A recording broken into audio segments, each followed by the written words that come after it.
Hello, ladies and gentlemen. I am your host, Rob Parker, and welcome to Price It Right. Today we have our contestant, Mr. Henton Barrison. How are you doing, Mr. Barrison? I'm doing well. Glad to be here. Great. So, Mr. Barrison, where are you coming from today? Coming from the lovely town of Churchmount. Oh, church now. Fantastic. I heard it's next to Carrboro. Yeah. Oh, brilliant. Well, Mr. Barrison, are you ready to play Price It Right? I think so. Yeah. Fantastic. All right, Scotty, let's pull up the game. Now, Mr. Barrison, have you played Price It Right before? No, I haven't. All right, let me tell you how to play. So, You have to choose the higher property value on 4 out of the 5 examples we have to win a 2021 Subaru Forester Hybrid.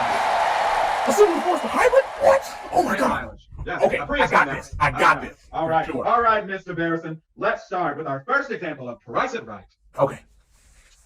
Okay, now, which Northside property did Orange County appraise for a higher taxable value? On the left, we have a 4-bedroom house at 1344 square feet. And this property was built in 1967 and has never been sold since. And on our right, we see a 6-bedroom, 2,226 square foot home. The property was built in 2011, and it spurred a lot of zoning changes to prevent similar rentals from being built again. Now, Mr. Barrison. Yes. Price It Right. Which one did Orange County appraise for a higher taxable value? Well, a brick home, 4-bedroom, 1,300 square feet, and it's been in the same family, since 1967. I know, the roaring. I mean, that's pretty cool. But, a newer home with 2,200 square feet, and 6 bedrooms? 6? It has to be the 6-bedroom, 2,200 square feet house. I mean, all right, the 6-bedroom. Okay, Scotty, let's see. Did he get it? Oh! What? I'm okay. The first one, I'm slightly surprised, but it seems like the 4-bedroom one is priced higher, but it's okay. You know what? You get 4 out of 5 chances. You'll be great. Let's go on to the next one.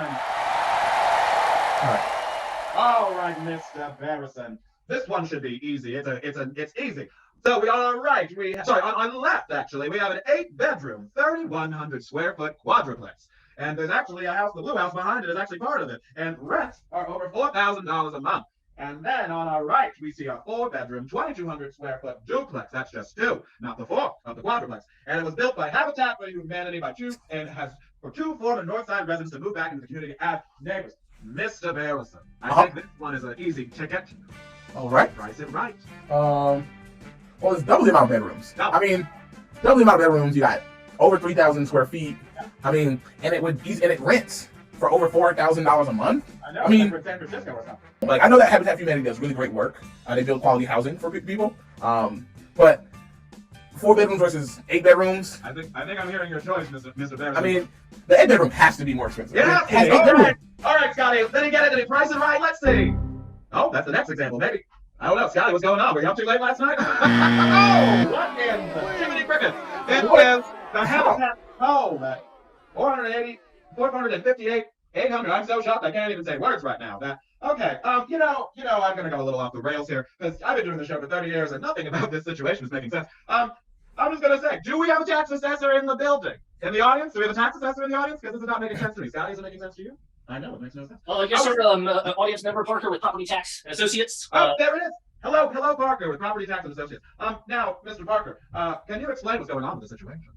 This is quite a complicated one. I could say that the overall averages the county has reported on are 0.998 in the equation, and the averages do seem equitable. So, it must have something to do with the complex mathematical assessment values, maybe the newer construction of the Habitat home. They use a complicated extraction method for the land values, and it's possible that these are in different zoning districts, or, there's maybe some explanation, especially given that the overall averages match. I have no idea what you said because that went right over my head, but it seems pretty clear to me that this is wrong, but maybe we'll go and figure out the next example. Scott, Let's go to the next example. Oh, gosh, I lost the super. No, Mr. Barrison, none of this makes sense, so we're going to say if you get 3 out of the 5. Okay, our next example. It's clear. It's a house and land. It's clear. You got this, Mr. Barrison. So on our left, we see a 4-bedroom, 900 square foot home on a full-size lot. It is a rental. And on our right, we have a piece of vacant land. It's single buildable lot, and nearby comparables sold for $51,000 to $77,000. Mr. Barrison, I think I thought it was clear the first 2 times, but I think you really got it this time. Price it right. All right. Well, a lot with land, a lot with a building structure should obviously cost more, unless it's like 3,000 times the size of the lot would clearly be more valuable. But you can only build one home on it, right? So, yeah. And this has 4 bedrooms. Yeah. You know what, Mr. Barrison? I know you're the contestant, but this is so wacky. I'm just going to say that's your answer. So, the 4-bedroom is the higher taxable value. Scotty, what do we got? Oh, and again, it's not that. Well, that makes the most sense. And that's Okay. Mr. Parker, you got some explaining to do because I don't understand what's going on here. Well, there's 2 possible answers here I can think of. One is the use of the extraction method, where there's not enough lots to bring the land value into consideration, and so they do a complicated per square foot lot valuation based on comparable sales, and maybe they separated these into different areas, even though they're in the same neighborhood and on the same zoning lot. The second explanation is maybe that there's some gold underneath the lot on the right, and they're valuing the property for also what its potential value is if somebody were to discover the gold underneath the land as well. Oh, yes, it's a real Pirates of the Caribbean situation from what you're talking about. Well, all I hear is fantasy and myth, because this makes no sense to me, and the only thing I really understood what you said was extraction, and that sounds like oppression. Well, Mr. Barrison, we have let's one more example before the bonus round, and I think you'll get it. It's pretty clear. Let's just say if you get this, you win it all. Let's just say that, because nothing makes sense. But let's go to the next. Scotty, let's go to the next. All right, it's clear as day. It's clear as day, Mr. Barrison. I mean, many things seem to be clear as day previously, but I don't understand what's happening. So, let's say it's real easy. On our left, we have 6 bedrooms, 2,900 square foot on 0.7 acres. Those 2 homes right there. And then on our right, 16 bedrooms. 16. It's like 6, but with a whole 10. 16 bedrooms, 5,316 square feet on 0.6 acres. You know, I really think this is. We don't even. Mr. Barrison, I think it's clear. It has to be, right? It has to be clear. I think it has to be clear. You know, Mr. Barrison, we've been doing this all day, and I really. Can I just make a wrong guess and see if it happens? Sure, Mr. Barrison. Whatever. The show's gone off the rails anyway. What'd you guess? Okay. All right. Well, looking at the trends of this entire game, it seems that black land is just better land or more taxable land. Somebody said it's more expensive. It's more expensive because it's black owned. I don't know. That seems preposterous that a county would do such a thing, because that would almost be considered racist. You know what? I'm gonna switch it up a little bit here, and I'm gonna go with the 6-bedroom. That's got to be it. I think because that's the way the trend has gone. You know what, Mr. Barrison? You're a smart cookie going with the trends. Let's see. Did you price it right? Oh, you did! Oh, look at that! You did! Subaru Forester! Yes! So the trends that make absolutely no sense. You're on the money with what's going on. That's crazy. Well, Mr. Barrison, let's go to the bonus round. Okay, go right to the bonus round, shall we? Because I think you won the game, but you got the Subaru Forester. But if you get the bonus round, you not only get the Subaru Forester, but you get an unlimited access to anything at the local co-op. Isn't that fantastic? You'll get all the good cheeses and the kale your heart can desire. Scotty, let's go to the bonus round. Let's see if we can get that. You got it. You got it. Okay. All right. All right, Scotty, come on, give it to him. This is the last bonus round. Easy. Can you match the valuations to the acres? It's easy. It's easy. Easy peasy lemon squeezy. So, on our left, black-owned residential land near West Rosemary Street, 6 acres of it. And on our right, we see white-owned residential land near East Rosemary Street. Right. 15 acres. Which one is $5 million and which one is $6 million? I'm not sure in what world 6 acres would be more valuable than 13 acres. Because what do they say, that the good Lord hasn't made any more land, and so it's all value.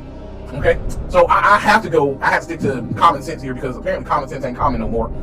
And say that the 13 acres should be more valuable than the 6 acres. I think so. All right, Scotty. Let's give Mr. Barrison then full lifetime access to the co-op. Unlimited kale. What do you get? Oh. You know, Mr. Parker, I'm speechless. Do you have any explanation? As I explained, appraisals are a complicated mathematical equation, objectively based, and this is likely, maybe due to where, it does say that both are located near Rosemary. Maybe East Rosemary is less. Mr. Parker, again, none of that makes sense. It seems like the only thing that's being extracted is common sense and justice. You know what, Mr. Barrison? We're gonna say you win the game, and you get the Subaru Forester, and we're gonna give you that access to the co-op because none of these examples make sense. Oh, well, ladies and gentlemen, what a wild ride we have been on today. I am your host, Rob Parker. We have Mr. Henson Barrison here, and our special guest, Parker with Property Tax and Associates, but maybe they need to get a new job because nothing makes sense. All right, then. I am your host, Rob Parker, and this has been Price and Right. Good night, ladies and gentlemen.